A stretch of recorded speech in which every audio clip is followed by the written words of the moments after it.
Bergabunglah dengan Sekolah Tinggi Agama Islam STAI As-Sunnah Deli Serdang.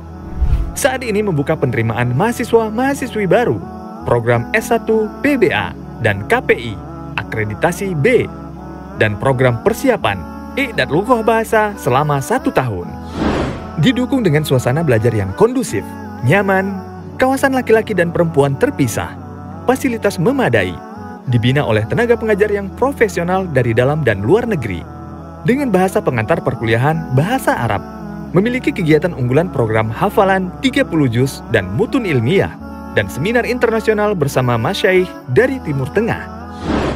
Waktu pendaftaran mulai 18 Januari 2021 hingga 18 Juli 2021. Pendaftaran online di www.pmb.assunnah.ac.id.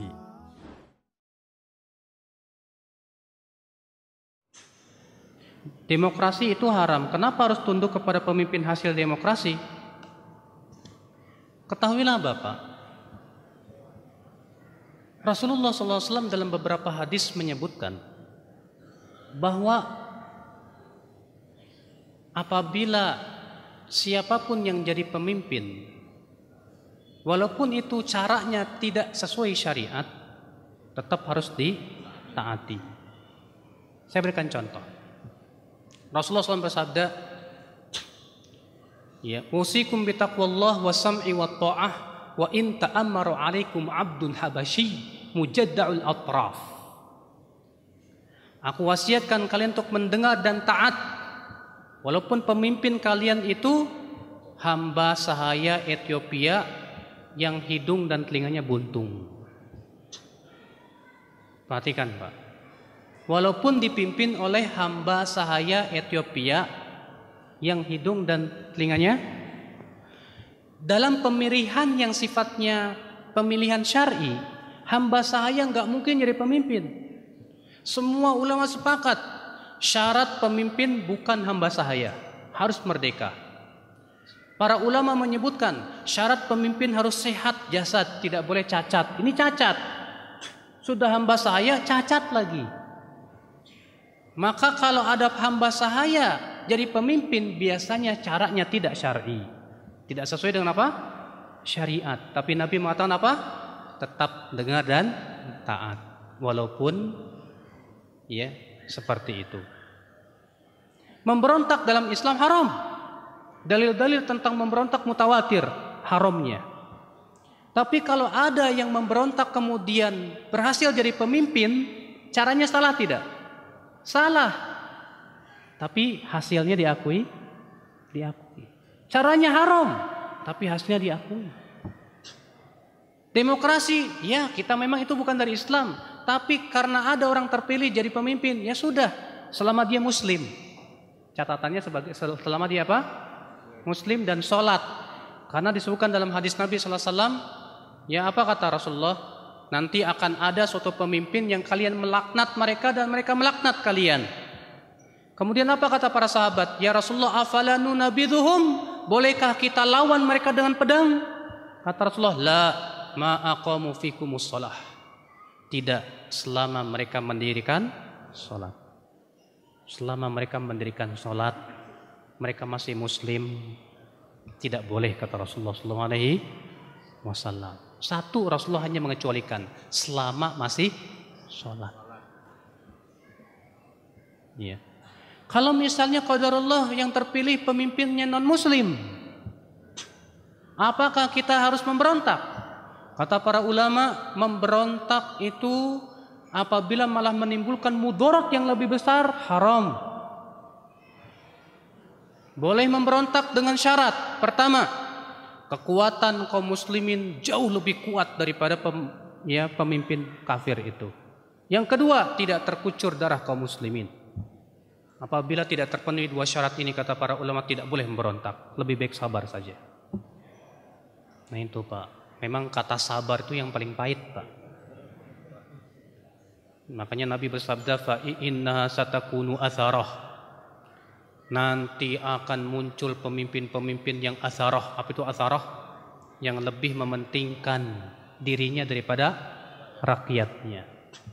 Apa kata Rasulullah? Fasbiru, sabar kalian. Tuh, sampai kapan, hai Rasulullah, kita sabar? Kan sabar ada batasnya. Apa kata Rasulullah? Fasbiru hatta talqauni al-haud. Sabarlah sampai berjumpa denganku di telaga haud. Masya Allah. Bapak baca bagaimana kisah Bani Israel di bawah kungkungan tirani Fir'aun. Bani Israel lemah, tidak punya kemampuan apa-apa. Maka apa kata Nabi Musa kepada Bani Israel? Ya, sabarlah. Isbiru, sabarlah hai kaumku. Innal arda lillah. Bumi ini milik Allah. Yurithuha may yasha'u min ibadih. Allah akan wariskan kepada siapa yang Allah kehendaki dari hamba-hambanya. Maka Bani Israel pun sabar dalam keadaan anak-anak mereka dibunuhi dan yang lainnya. Tapi karena mereka lemah, tak punya kemampuan, sabar. Lupanya apa, Pak? Allah mengatakan, wa tammat kalimatu rabbikal husna ala bani Israila bima sabaru wa dammarna ma kana yasna'u fir'aun wa qaumuhu wa ma kanu ya'rishun. Dan telah sempurna kalimat Rabbmu kepada Bani Israel disebabkan kesabaran mereka terhadap Fir'aun. Dan kami hancurkan Fir'aun dan kaum dan pasukannya dan apa yang telah mereka bangun itu. Karena kesabaran Bani Israel itulah akhirnya datang pertolongan Allah. Allah hancurkan mereka. Makanya kalau kita sabar, insya Allah kita terus sabar, terus bertakwa, terus berdakwah, Allah pasti berikan kepada kita pemimpin yang bertakwa, Pak. Insya Allah. Karena Allah berfirman, wa in tasbiru wa tattaqu la yadurrukum kaidum syai'a. Jika kamu terus bersabar dan terus bertakwa, tidak akan membahayakan kalian tipu daya mereka sedikit pun juga. Syaratnya satu, terus sabar, terus bertakwa, terus kita berdakwah. Sekarang tugas kita, Pak, kita berpikir bagaimana supaya kaum muslimin dapat hidayah. Jangan sibukkan dulu mengkafir-kafirkan, Pak.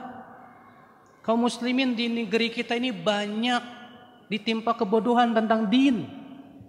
Sibukkan kita untuk dakwahi para pemimpin-pemimpin kita. Sibukkan diri. Lihat para Rasulullah menyibukkan mendakwahi. Ya, bukan menyibukkan. Kalau sekarang kita melihat banyak kaum muslimin sibuk mengkafir-kafirkan. Kafir. Kalau sudah kafir apa jadinya, Pak? Halal darahnya. Kalau halal darahnya apa, Pak? Ya itulah. Makanya terjadinya pemboman dan yang lainnya dari situ pemikirannya. Ini bab masalah kafir mengkafirkan ini panjang pembahasannya, Pak. Kayaknya sudah pernah saya bahas di sini nih, Pak. Tahun kemarin apa ya? Ya, syarat-syaratnya, kemudian penghalang-penghalangnya, bagaimana kaidah-kaidahnya, semua itu harus terpenuhi.